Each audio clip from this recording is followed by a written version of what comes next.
तुझ्यात हरवली मी भाग 10. सायली आदित्यच्या शेजारी बसून त्याच्या कपाडावर थंड पाण्याच्या पट्ट्या ठेवत होती. तिच्या डोळ्यात आता आदित्यसाठी एका मित्राची काळजी स्पष्ट दिसत होती. डॉक्टरांनी विचारलेल्या प्रश्नाला उत्तर देताना तिच्या तोंडून न कळत आदित्यसाठी बेस्ट फ्रेंड हा शब्द निघून गेला होता. आता ती स्वतःच आदित्यकडे एकटक पाहत विचार करत होती, खरंच आदित्य आता माझा मित्र झाला आहे का? आणि मी त्याला मनापासून मित्र मानायला लागले आहे का? डॉक्टर अजूनही तिथेच बसले होते, कारण हरीची इंजेक्शन आणि ग्लुकोज आणायला गेले होते. ते दोन्ही आदित्यला द्यायचे होते. डॉक्टरांनी सायलीला विचारलं होतं की आदित्यची अशी अवस्था कशी झाली आणि सकाळपासून तिने त्याच्याकडे लक्ष दिलं नव्हतं का? सायलीने सगळं गोष्ट सांगितली. ती ऑफिसला जाते. आदित्य सध्या घरी असतो, कारण त्याला अजून नोकरी मिळालेली नाही. ती नोकरी शोधत आहे. आज ती नेहमीपेक्षा लवकर ऑफिसला गेली होती. संध्याकाळी घरी आल्यावर आदित्य हॉलमध्ये दिसला नाही, पण ती स्वतः खूप थकलेली असल्यामुळे तिला त्याचं काही विशेष वाटलं नाही. थोडा वेळ विश्रांती घेतल्यानंतर जेव्हा तिला जाणवलं की आदित्य अजूनही दिसत नाही आहे, तेव्हा ती त्याला बोलावण्यासाठी त्याच्या खोलीत गेली. पुढे काय घडलं तेही तिने डॉक्टरांना सविस्तर सांगितलं. डॉक्टर शांतपणे ऐकत होते आणि फक्त मान हलवत होते. काही क्षण खोलीत शांतता पसरली. डॉक्टर मोबाईल पाहत होते, पण अधूनमधून त्यांची नजर सायलीकडे जात होती. त्यांच्या मनात एक प्रश्न सतत येत होता. शेवटी त्यांनी विचारलंच, बेटा, मला असं वाटतंय की मी तुला याआधी कुठेतरी पाहिलं आहे, पण आठवत नाहीये. डॉक्टर हसत म्हणाले. सायलीनेही हलकंसं हसत उत्तर दिलं. असं का? तिच्या चेहऱ्यावरचे भाव सांगत होते. मलाही माहिती नाही तुम्ही मला कुठे पाहिलं असेल. डॉक्टर पुन्हा हसले. कदाचित कधीतरी भेट झाली असेल. जग खूप लहान आहे ना. हो, सायली म्हणाली. तेवढ्यात डॉक्टर म्हणाले, तसं पाहिलं तर मी लाईफलाईन हॉस्पिटलमध्ये काम करतो. हॉस्पिटलचं नाव ऐकताच सायलीच्या चेहऱ्यावरचं हसू नाहीसं झालं. ती गंभीर नजरेने डॉक्टरांकडे पाहू लागली. इतक्यात डॉक्टरांचा फोन वाजला. ते फोनवर बोलू लागले आणि त्याचवेळी डोअरबेल वाजली. सायली दचकली. ती पटकन उठली आणि दरवाजा उघडायला गेली. समोर हरीजी 2 पिशव्या घेऊन उभे होते. मॅडमजी, औषध आणि फळं घेऊन आलो. सायलीने मान हलवली आणि त्यांना आत घेतलं. हरीजी थेट आदित्यच्या खोलीत गेले. सायली फळांची पिशवी स्वयंपाकघरात ठेवून परत खोलीत आली. तेव्हा डॉक्टर आदित्यला इंजेक्शन देण्याची तयारी करत होते. ती शांतपणे येऊन आदित्यच्या शेजारी बसली. डॉक्टरांनी इंजेक्शन दिलं. त्यानंतर ग्लुकोजची बॉटलीही लावली. हरीजी यांनी त्यांना मदत केली. बेडच्या मागे असलेल्या खिडीला दोरी बांधून त्यांनी ग्लुकोजची बाटली वर टांगली. सगळं करताना डॉक्टरांनी हरीजी यांनाही विचारलं, आज दिवसभर आदित्यमध्ये काही वेगळं जाणवलं होतं का? हरीजी म्हणाले, मी रात्री 7 ते सकाळी 7 ड्युटी करतो. सकाळी 6 वाजता आदित्य साहेब जॉगिंगला गेले होते, पण आज ते नेहमीपेक्षा अर्ध्या तासातच परत आले होते. सायली हे ऐकून आश्चर्यचकित झाली, कारण तिला याची काहीच कल्पना नव्हती. नंतर हरीजी यांनी कविताताई यांना फोन केला. फोन स्पीकरवर ठेवून त्यांनी सगळं विचारलं. कविताताई यांनाही आदित्यच्या तब्येतीची बातमी ऐकून काळजी वाटली. त्यांनी सांगितलं, सकाळी 10च्या सुमारास घरातून काहीतरी पडल्याचा आवाज आला होता आणि संध्याकाळी 5 वाजता आदित्य त्यांच्यासाठी चहा घेऊन आला होता. तेव्हा त्याच्या डोक्याला पट्टी बांधलेली होती. त्यांनी विचारलं असता त्याने फक्त डोकं दुखतंय असं उत्तर दिलं होतं. डॉक्टरांकडे जायचं का विचारल्यावरही त्याने नकार दिला होता. थोडा आराम केला की बरं वाटेल असं तो म्हणाला होता. त्यानंतर संपूर्ण घडलेला प्रकार सगळ्यांना समजला. डॉक्टरांनी आदित्यला ग्लुकोज लावलं आणि म्हणाले, 2 बाटल्या पूर्ण लागतील. ही पहिली 2 तासात संपेल, त्यानंतर लगेच दुसरी लावायची आहे. डॉक्टरांचं वाक्य पूर्ण होण्याआधीच सायली म्हणाली, मी लक्ष ठेवीन डॉक्टर. तुला ग्लुकोज लावता येईल का? डॉक्टरांनी विचारलं. सायलीने नकारार्थी मान हलवली. तेव्हा हरीजी म्हणाले, मला येतं डॉक्टर साहेब. आमच्या ट्रेनिंगमध्ये अशा गोष्टी शिकवल्या जातात. डॉक्टर खुश झाले. Very good. त्यानंतर त्यांनी सगळी माहिती समजावून सांगितली. 1 तासाने दुसरं इंजेक्शन, शुद्धीवर आल्यानंतर काय द्यायचं, कोणती औषध, सगळं. हरीशजी यांनी लक्षपूर्वक सगळं ऐकलं. यानंतर डॉक्टर निघायला उभे राहिले. सायलीने फी विचारली, पण डॉक्टरांनी नकार दिला. मात्र सायलीने आग्रह करून त्यांच्या हातात 1000 रुपये ठेवले. डॉक्टरांनी तिच्या डोक्यावर हात ठेवत म्हटलं, गॉड ब्लेस यू. त्यानंतर त्यांनी स्वतःचं कार्ड दिलं. उद्या आदित्यची तब्येत कशी आहे ते मला नक्की कळव, सायलीने होकार दिला. डॉक्टर निघून गेले.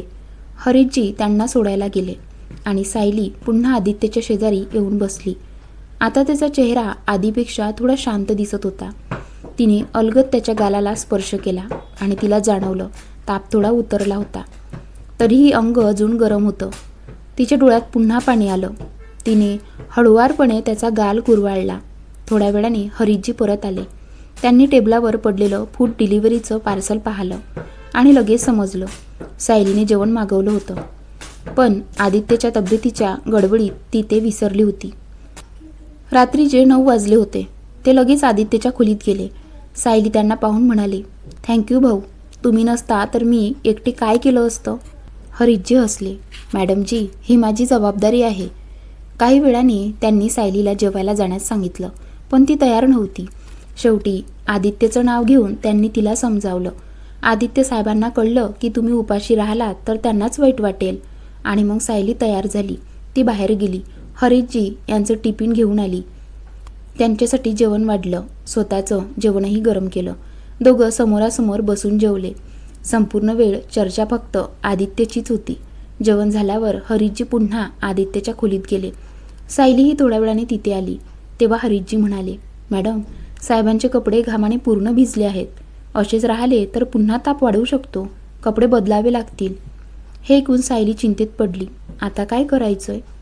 सायली थोडी गोंधळली. काय करावं हे तिला सुचत नव्हतं. शेवटी तिने डॉक्टरांना फोन करून विचारावं असं ठरवलं. हरीशजींना तसं सांगून तिने डॉक्टरांनी दिलेलं कार्ड घेतलं आणि फोन लावला. स्वतःची ओळख करून दिल्यावर डॉक्टरांनी लगेच तिला ओळखलं. काय झालं बेटा? त्यांनी विचारलं. सायलीने हरीशजींनी सांगितलेली गोष्ट डॉक्टरांना सांगितली. हो, कपडे बदलणं आवश्यक आहे. ओल्या कपड्यांमध्ये राहणं योग्य नाही, डॉक्टर लगेच म्हणाले. ठीक आहे डॉक्टर, म्हणत सायलीने फोन ठेवला. ती हरीशजींकडे वळली. आदित्यचे कपडे बदलावे लागतील. ठीक आहे मॅडम, मी साहेबांचे कपडे बदलतो. तुम्ही फक्त त्यांचे कपडे काढून द्या, हरीशजींनी सांगितलं. एक नोकर म्हणून त्यांना मालकाची कपाट उघडणं योग्य वाटत नव्हतं. सायलीलाही आदित्यचं कपाट उघडताना संकोच वाटत होता. पण परिस्थिती अशी होती की दुसरा पर्याय नव्हता. तिने एक दीर्घ श्वास घेतला आणि कपाट उघडलं. कपाट उघडताच तिचे डोळे आश्चर्याने मोठे झाले. एखादा माणूस आपले कपडे इतक्या व्यवस्थित पद्धतीने ठेवू शकतो यावर तिचा विश्वासच बसत नव्हता. एका बाजूला जीन्स आणि ट्राउझर्स नीट रांगेत ठेवलेले होते. दुसऱ्या बाजूला ट्रँक पॅन्ट आणि शॉर्ट्स, वरच्या कप्प्यात टी शर्ट आणि शर्ट्स अगदी घडी करून ठेवलेले होते. एका छोट्या कप्प्यात त्याचे इतर कपडेही व्यवस्थित ठेवलेले दिसले. सायलीने पटकन नजर दुसरीकडे वळवली. हे सगळं एवढ्या नीटनेटक्या पद्धतीने कोण ठेवतं? क्षणभर तिच्या मनात विचार आला. मग लगेच उत्तरही मिळालं. हा आदित्य आहे, मिस्टर परफेक्टनिस्ट. गेल्या आठवड्याभरात तिने त्याला जवळून पाहिलं होतं. स्वयंपाक करताना, भाजी चिरताना, भांडी घासून जागच्या जागी ठेवताना, घर साफ करताना तर प्रत्येक कोपरा तो किती बारकाईने स्वच्छ करत होता. अनेकदा तिच्या मनात त्याला विचारावं असं वाटलं होतं की तू हे सगळं इतकं परफेक्ट कसं करतोस? पण तिने कधी विचारलं नव्हतं. मॅडम, काय झालं? हरीशजींच्या आवाजाने तिची तंद्री भंगली. काही नाही, ती पटकन म्हणाली. तिने एक टी शर्ट आणि ट्रँक पॅन्ट काढली. आदित्य रात्री झोपताना नेहमी घालत असे तसाच टी शर्ट. कपडे काढताना सुद्धा तिला असं वाटत होतं जणू ती काहीतरी फार मोठं काम करत आहे. कपाट बंद करताना सायलीची नजर नकळत एका छोट्याशा फोटो फ्रेमवर पडली. ती कपाटाच्या आतल्या बाजूला ठेवलेली होती. क्षणभर संकोचात तिने ती हातात घेतली. फोटोमध्ये आदित्य आणि एक वयस्कर महिला हसत उभे होते. बहुतेक त्याची आई असावी. फोटोच्या मागे छोट्या अक्षरात लिहिलं होतं, माझ्या आयुष्यात काहीही झालं तरी हसणं सोडू नकोस, आई. ते वाचताच सायली काही क्षण शांत झाली. तिला आठवलं, आज दिवसभर तापाने फणफणत असूनही आदित्यने कुणालाही त्रास दिला नव्हता. स्वतःची तब्येत खराब असतानाही कविताताईसाठी चहा करून दिला होता. सायलीने फोटो पुन्हा जिथे होता तिथेच काळजीपूर्वक ठेवला. तिच्या ओठांवर नकळत हलकंसं हसू उमटलं. तू खरंच वेगळा आहेस आदित्य, ती हळूच पुटपुटली आणि कपाट बंद करून मागे वळली. कपाट पुन्हा नीट बंद करून तिने कपडे हरीशजींच्या हातात दिले. हरीशजी, तुम्ही त्याचे कपडे बदला, मी बाहेर थांबते. ठीक आहे मॅडम. सायली निघणार इतक्यात तिला एक गोष्ट आठवली. पण त्याच्या हाताला ड्रीप लागली आहे ना, मग कपडे कसे बदलणार? हरीशजी आदित्यच्या हाताकडे पाहत म्हणाले, 5 मिनिटांसाठी ड्रीप काढून टाकतो, काही अडचण येणार नाही, नंतर पुन्हा लावतो. ठीक आहे. सायली खोली बाहेर आली. दरवाजा बंद करण्याआधी तिने एकदा बेशुद्ध पडलेल्या आदित्यकडे पाहिलं. ते दृश्य पाहून तिचं मन पुन्हा भरून आलं. ती हॉलमध्ये जाऊन सोफ्यावर बसली.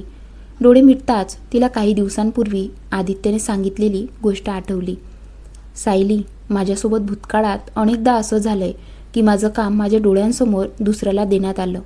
मी त्या कामात कधी सहभागी नव्हतोच. अशा पद्धतीने मला धक्का लागणं वेगळं, पण कोणीतरी मुद्दाम ढकलणं वेगळं.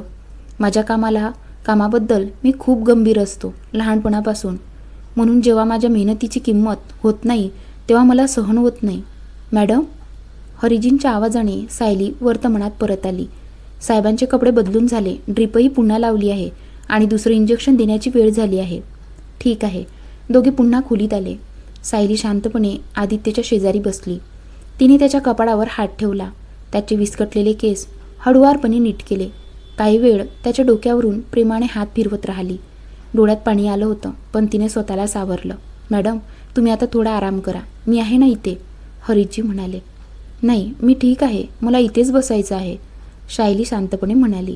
शेवटी हरीशजी बाहेर गेले. आता खोलीत फक्त सायली आणि आदित्य होते. ती त्याच्याकडे एकटक पाहत बसली. आज त्याचा चेहरा किती फिक्का दिसत होता. तिला त्याच्या सतत बोलणाऱ्या, चिडवणाऱ्या, हसवणाऱ्या रूपाची आठवण येत होती. ती विचार करत बसली आणि वेळ कसा गेला ते कळलंच नाही. दुसरी ग्लुकोजची बाटली संपत आली तेव्हा तिने हरीशजींना पुन्हा बोलावलं. त्यांनी येऊन बाटली बदलली. सगळं व्यवस्थित करून ते पुन्हा बाहेर गेले. सायलीने घरातील दिवे बंद केले. स्वतः फ्रेश होऊन परत आली. खोलीत फक्त मंद प्रकाश होता. तिने आदित्यवरची चादर नीट केली आणि त्याच्या शेजारी बसून फोनवर चित्रपट पाहू लागली. काही वेळाने थकवा जाणवू लागला. डोळे मिटू लागले. तिने मोबाईलमध्ये अलार्म लावला आणि तिथेच आडवी झाली. अलार्म वाजला तेव्हा ती दचकून उठली. ग्लुकोज जवळजवळ संपली होती. तिने पुन्हा हरीशजींना बोलावलं. सगळं काम झाल्यावर हरीशजी म्हणाले, आता तुम्ही व्यवस्थित झोपा. सायलीने मान हलवली. ते निघून गेल्यावर ती पुन्हा आदित्यच्या जवळ बसली. तिच्या डोळ्यात आता फक्त काळजी होती. तिने अलगद त्याच्या केसातून हात फिरवला. हळू आवाजात ती म्हणाली, आदित्य, तुझा आवाज खूप मिस करते रे मी. तुझ्या त्या फालतू जोक्स, तुझी सततची बडबड. मी दुर्लक्ष करत होते. त्याच गोष्टी आज खूप आठवत आहेत. प्लीज लवकर बरा हो. ती त्याच्या कपाळावरून हात फिरवत राहिली. हळूहळू तिचे डोळे मिटू लागले. नकळत ती त्याच्या अगदी जवळ झोपून गेली. तिचा एक हात आदित्यच्या केसात होता आणि दुसऱ्या हाताने तिने त्याचा हात घट्ट धरून ठेवला होता आणि आपल्या सायली मॅडम त्याच्याजवळ लेटलेल्या आहे. जेव्हा आदित्यला शुद्ध येईल तेव्हा काय होईल ते जाणून घेण्यासाठी पाहत रहा तुझ्यात हरवले मी.